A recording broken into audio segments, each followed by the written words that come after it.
The desert air of Nar-Lothvi burned red under twin suns, its heat cooking the sand into glass shards around the arena's rusted bones.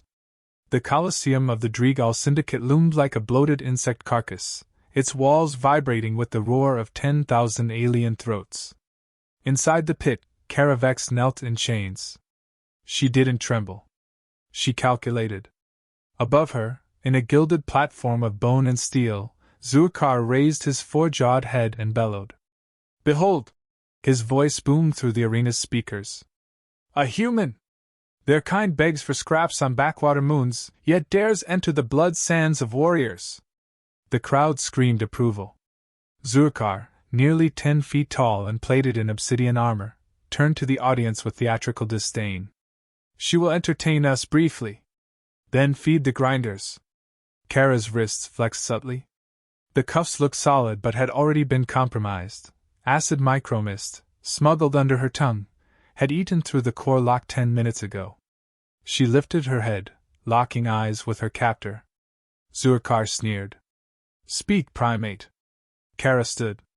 Calm. Poised. "I've come to kill you," she said.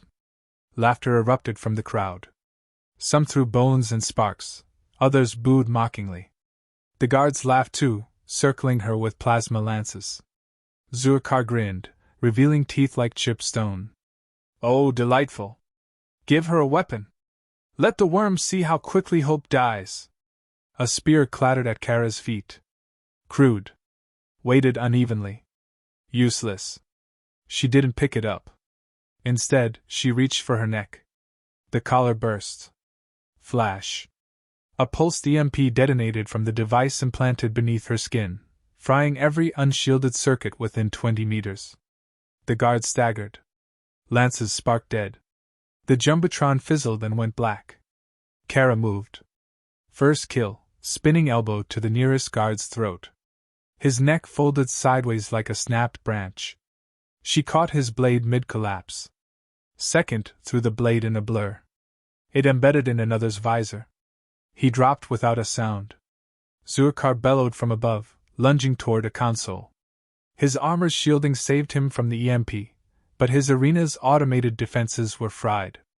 "Kill her!" he shouted. "Now!" Kara was already climbing the side of the pit.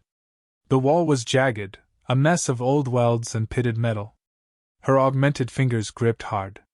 One arm, still cybernetic from the lunar campaign, piston-launched her 10 feet higher with each leap. More guards surged from side entrances.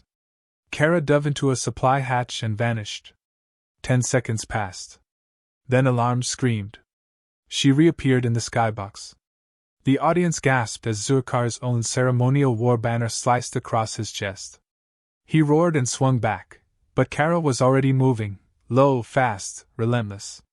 She ducked under his swing and drove a stolen plasma shiv into his abdomen. Sparks hissed from punctured synth flesh. He howled. "You insignificant thing!" She ripped the blade upward. Zurkar staggered, slamming his fist into her side, breaking 2 ribs. Kara rolled with it, teeth gritted. She didn't cry out. She never gave them the satisfaction. The warlord dropped to one knee, blood hissing against the floor. "Human freak!" he rasped.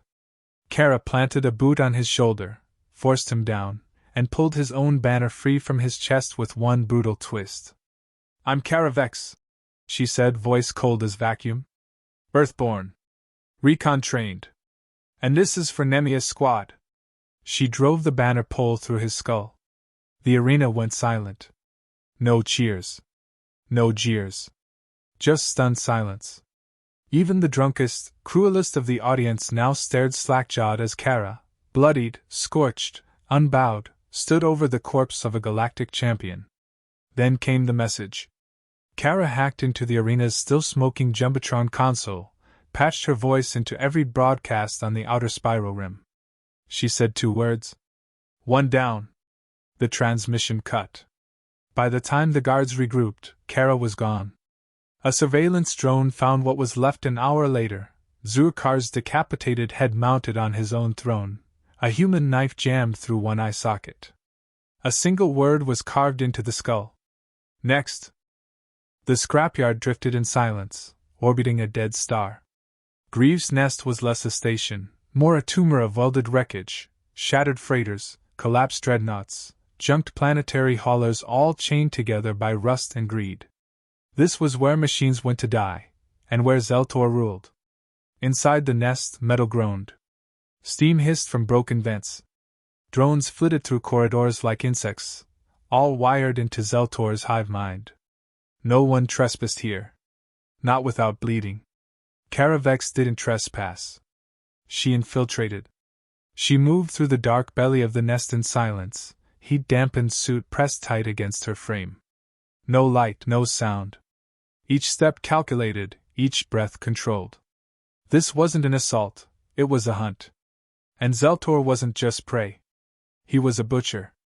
A killer who had liquefied human captives to feed his brood. She slipped past the skeletal hangar where rotting ships hung like meat. A gutted cargo hauler overhead bore the insignia of Earth Fleet, her fleet. The same class her squad had deployed in. Her jaw tightened. Focus. Kara pulled a fiber probe from her wrist implant and slipped it into a data port. Her neural HUD bloomed with schematics, old, corrupted, but enough. Zeltor's core nest was in the central reactor shell, guarded by drones linked to a neural spire that pulsed in sync with his own brainstem. Sever the spire, and the drones became blind. She climbed. A vertical shaft lined with corroded rungs led toward the spire's underbelly. Gravity was low, but not zero. She floated with control, silent as breath. 30 meters up, a patrolling drone skittered into view, an arachnid shell bristling with acid needles. Kara stilled. The drone paused. She triggered the decoy node in her boot. A click, a hiss, and a thermal phantom bloomed 10 feet to the left. The drone lunged for it, and Kara snapped upward, wrapping her legs around its body and jamming a spike into its neural core. It spasmed, then dropped, twitching. She didn't pause. The spire loomed ahead, a tangle of wet wires and bone-colored steel pumping light into the station's guts. Kara unlatched the vial from her belt, a clear fluid, nearly alive in its twitching shimmer. Neurovenom, she whispered. Straight from Volsh serpents. Let's see how you like human biotech. She stabbed the vial into the coolant vein of the spire and vanished into the ducts. Minutes later, the hive mind collapsed. Drones screamed in broken static, tearing into walls, turning on each other, ripping out their own sensors in spasms. The station howled like a wounded animal. Lights failed. Bulkheads slammed shut at random. Zeltor felt it. His scream rang through every corridor. Kara moved faster. She reached the central chamber, webbed steel and pulsating egg sacs. Zeltor waited in the center, twitching, bloated, 9 legs quivering beneath a glassy carapace. His mouthparts clicked, wet with venom. You! He hissed. You broke the nest, you polluted the stream. I broke your toy, Kara said, stepping forward with her knife drawn. Now I'm here to break you. Zeltor surged at her. She ducked low. His claws carved through air. She struck under his thorax. Metal rang out, blades skidding. Too shallow. He struck back, shoulder grazed, armor sparked, her balance tipped. Kara rolled, came up, lashed out with a baton. The electric crack sizzled across his nerve cluster. He spasmed. She drove her knife between 2 chitin plates, twisted, and tore. Acid hissed. Zeltor shrieked, spewing venom that melted the floor around them. You are vermin, he rasped. You defile war. You are not warriors, you are dirt. I'm dirt that buries you. She kicked off a support strut, launched herself high, and drove both feet into his center mass. He collapsed, screeching, legs folding inward. She dropped onto his back, jammed her blade into his brain node, and twisted until the tip punched through the other side. Stillness. Zeltor's limbs twitched once more, then curled into silence. Kara stood over the corpse. Her suit was torn. Blood seeped down her side. Her hands trembled, not from fear, but exhaustion. No time to savor it. She activated her beacon. A stolen drone skittered in, carrying a steel plaque etched in acid-burned font. She drove it into Zeltor's corpse and activated her transmitter. The signal pulsed into rim space, riding hacked channels across syndicate frequencies. 2 down. No flourish. No warning. Just truth. By the time patrols reached the chamber, the body was already venting fluids into the deck, and Caravex was gone, slipping into the rusted veins of Greaves' nest, hunting her next target. The planet Rezak 4 had no cities, only trenches. From orbit, it looked like a scarred battlefield wrapped around a scorched core. Dust storms never stopped. Ash rained from the upper atmosphere like constant fallout. This wasteland wasn't ruled. It was dominated. At its center stood Grothmal's fortress, a slab of black ferrocrete rising from the dust like a buried fist. Thousands of alien mercenaries rallied beneath his banners. His war band ran this planet like a kingdom built on conquest and cruelty. Humans were tools here, miners, slaves, and meat for training drills. Until they started fighting back. It began with missing patrols. Then fuel depots exploded. A watchtower was found empty, every soldier gone. No bodies. No blood. Just silence. The war band whispered rumors. A ghost. A shadow. They were wrong. She wasn't hiding. She was calculating. Caravex stood in the burned-out remains of a mining outpost, studying the layout of the fortress through scavenged lenses and stolen data chips. Her ribs still ached from Rezak's gravity, heavier than Earth's. Pain was constant. She didn't care. A young boy approached, barely 12. Dirt-smeared, hollow-eyed. He handed her a strip of dried meat and a clunky transmitter. "They're listening," he whispered. "People. All over. We know your name." Kara took the strip and nodded. "You still have the charge I gave you?" He nodded. "Buried it in the east wall. Just like you said." "Good," she said. "Don't stay here. When the shooting starts, you run." She looked toward the fortress, 3 kilometers of dust, turrets, and walking death machines away. Grothmal was in there. The brute who'd crushed uprisings with orbital strikes. Who'd aired footage of human executions for sport. Who once told a crowd that humans were useful as bone mulch. Tonight that ended. Kara moved through the ruins, reaching a buried relay tower. She activated the uplink she'd planted days earlier. A stolen code pulse mimicked warband priority protocols. The Eastern Gate's anti-air systems powered down for scheduled maintenance. Then, she detonated the buried charge. The explosion ripped through the outer wall. Sirens howled. Floodlights spun. Chaos. Kara moved with it. She slipped in through smoke and screams, cloaked in a signal-scrambling shroud. Gunfire echoed in the courtyard. Human captives rose from hiding, armed with scavenged gear. They weren't trained. They weren't ready. But they were angry. And Kara gave them hope. Inside the war hall, Grothmal roared. "Who dares bring this rot here? Who spills chaos on my sands?" He was a beast of a being, 8 feet tall, hunched with muscle, draped in power armor, jaw plated with steel. He gripped a triple-barreled scatter cannon in one hand and a cleaver in the other. Around him, elites scrambled to decode the breach. Kara didn't give them time. She bypassed the command floor's outer locks through a rusted maintenance shaft. A back door forgotten. Her style. Quiet entry. Loud exit. She entered the command chamber mid-alert. Soldiers spun, too late. First shot, clean headshot, downing the comms officer. Second, burst fire into the legs of a guard reaching for an alarm. Grothmal turned and roared. "You!" Kara didn't answer. She launched a flash charge into his face, then dove left, rolling beneath a table. The brute fired wildly.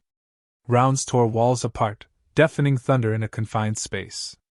Kara slid between consoles and fired again, burst rounds chipping armor, not enough to penetrate. He charged. She dropped a thermite charge at his feet and vaulted backward.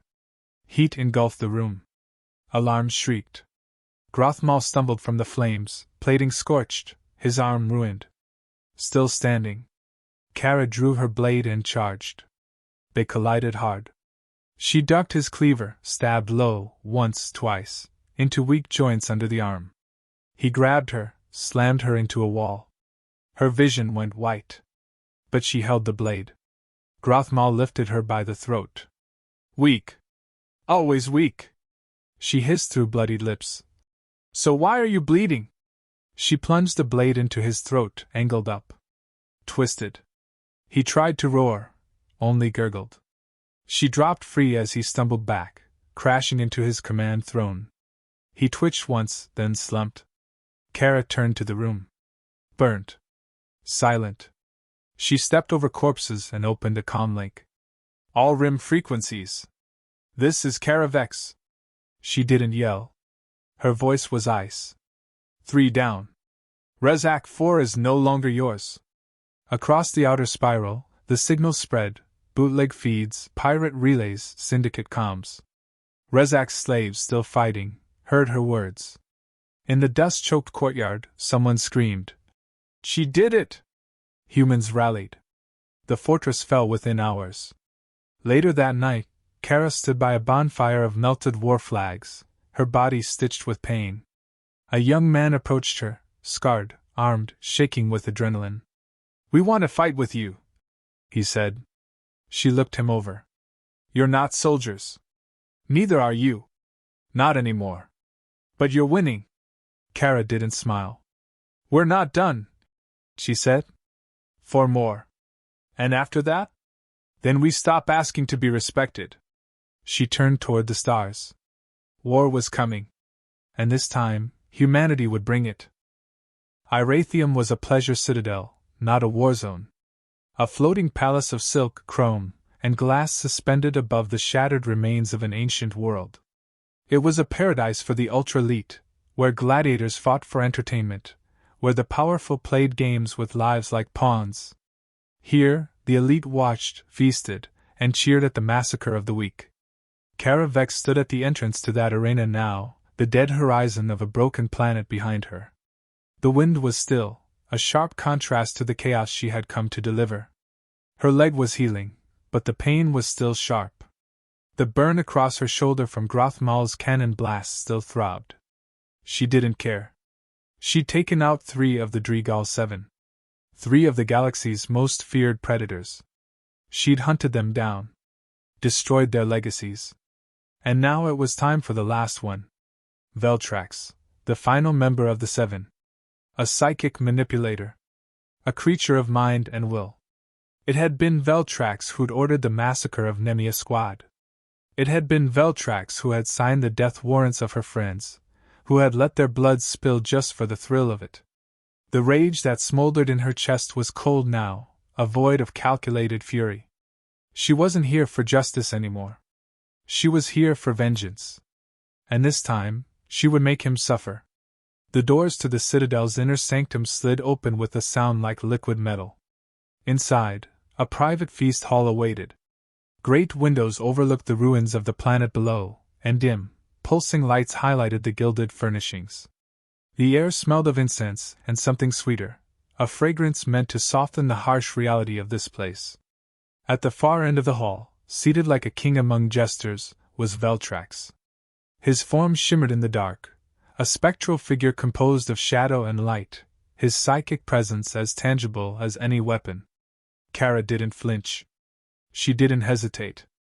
Veltrax's smile curved slowly as he looked up from his seat. You've come, he said, his voice smooth like oil, sliding into her mind.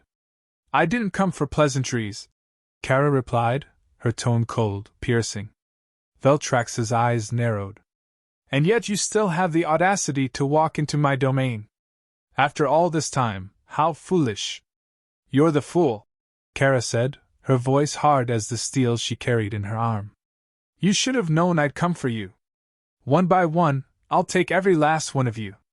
He laughed, softly at first, then louder, as if amused by the very thought. His laughter was hollow, empty. But it was deliberate. It wasn't aimed at her. It was aimed at her weakness, her anger. He was probing, trying to reach inside her mind. I killed your squad, Veltrax continued, his voice slithering. I ordered their slaughter. Every one of them, every last one. You should thank me. You're a better human for it. The words lashed at her like a whip. But she didn't move. She didn't show weakness. She was not his puppet. You gave them a quick death, she said. The last one. I'm going to make it hurt. He tilted his head slightly, as if amused. Do you think you can beat me? You, a simple human, armed with what exactly? A few weapons, a few tricks? His voice became almost a purr. You're just a thing, Kara. A broken thing. One moment in a much grander design. Kara clenched her jaw. One moment's all I need. Without warning, she lunged. Veltrax's form blurred. His psychic power snapped toward her like a whip, a wall of mental force designed to tear her mind apart. Kara staggered back, her vision blurring as his assault raked across her consciousness. He was inside her head now, invading every corner of her thoughts, digging into her memories. She saw flashes, the faces of her squad, the fire, the blast, their screams. His voice echoed in her mind. You will always be weak, Kara. Always a child. Always the fool who believes herself capable of more than her biology allows.